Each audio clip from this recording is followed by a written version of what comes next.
Welcome to the Summit Lab podcast. This is a place where I explore ideas about photography, creativity, family, and the long road of trying to build something meaningful.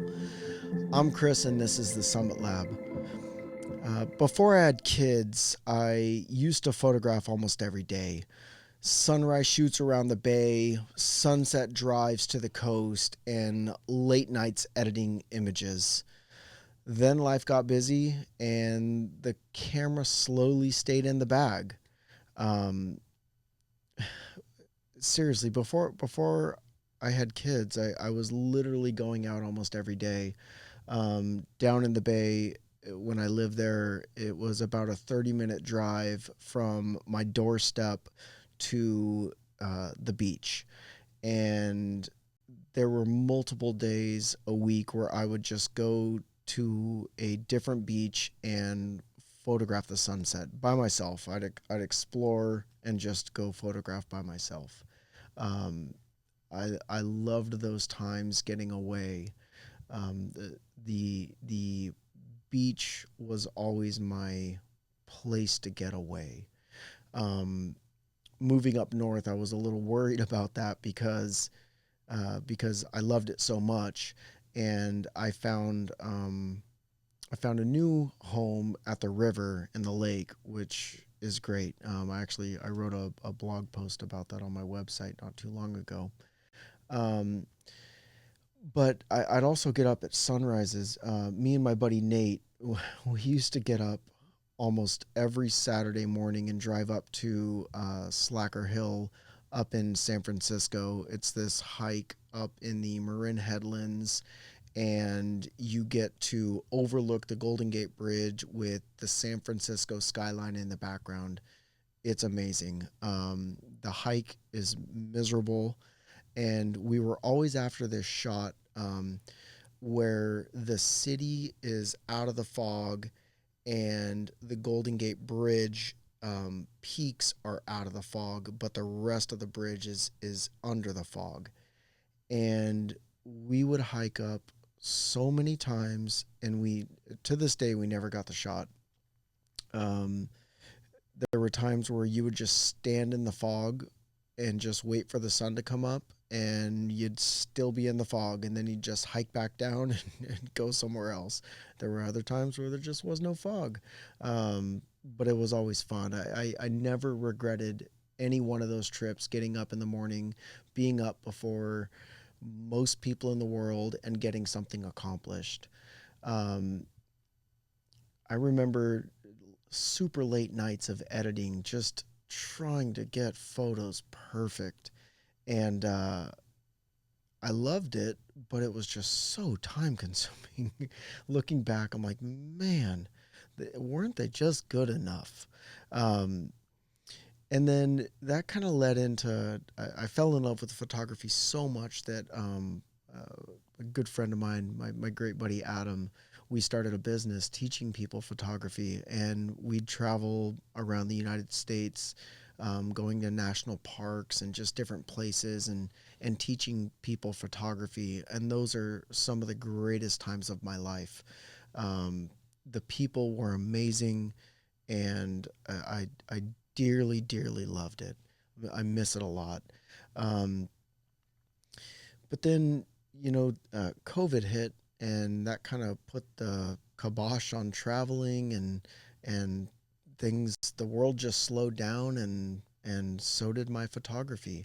And at that point, my kids were getting older, and I didn't want to be the type of dad that was just always away from my kids. And so I just kind of slowed down and stopped. Um, and and I just realized recently, and why I'm here now is just the passion never left. It's just life just changed. Um, I realized that the passion doesn't necessarily it doesn't die. Just circumstances may change, and and ultimately creativity requires adaptation. I think about it like a relationship, and I've been married for almost 15 years. I think this year will actually be 15 years. My wife doesn't remember either, so it's okay. But I think it's 15 years this year.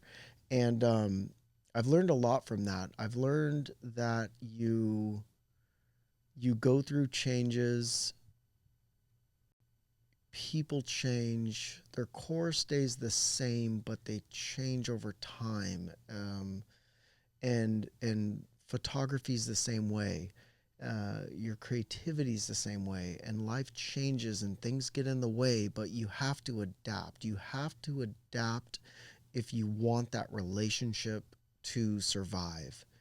And um, I failed in that with photography. I let it die. It just died for like 10 years. Um, and now I want that relationship back. So again, that's why I'm here. And so the next experiment that I'm going to be doing is just trying to simplify things. Life is still very busy. I spoke about that in the last podcast. Like everybody else, I've got a lot going on. I got two kids who are a full-time job. I have a full-time job. And then I've got my life to live too. So here we are again. Oh, it's just past midnight, and here I am recording this.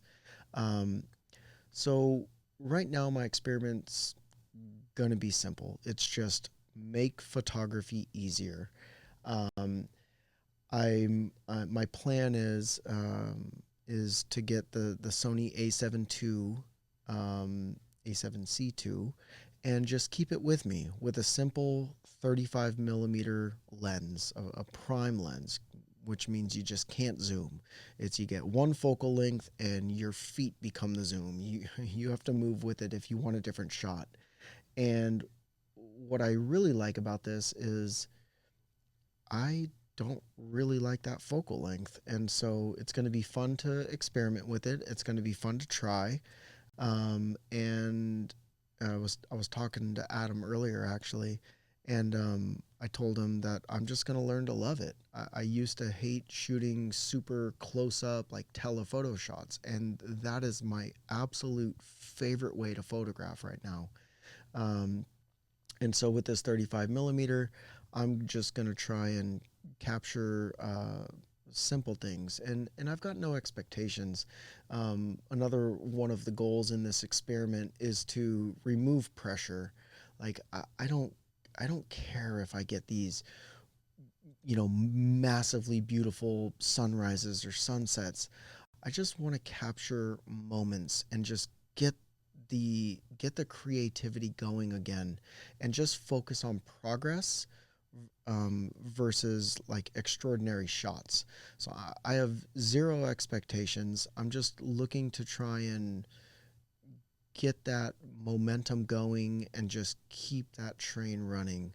Um, eh, that's kind of where I'm at. So the camera's expected on Monday, which is awesome. It's going to be like Christmas in,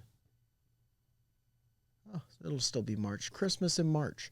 So I'm looking forward to that. I also got like a simple little Sony ZV-1 Mark II, which will be like a little point and shoot that I can use for video, which I'm very excited about also. And again, the goal is to just simplify it rather than huck around my big old Canon uh, R8s with massive 2.8 lenses. Um, I'm just going to try and carry a smaller camera that I will take with me. So that's the goal. It may not be the same as it used to be, but at least I'm going to be moving forward.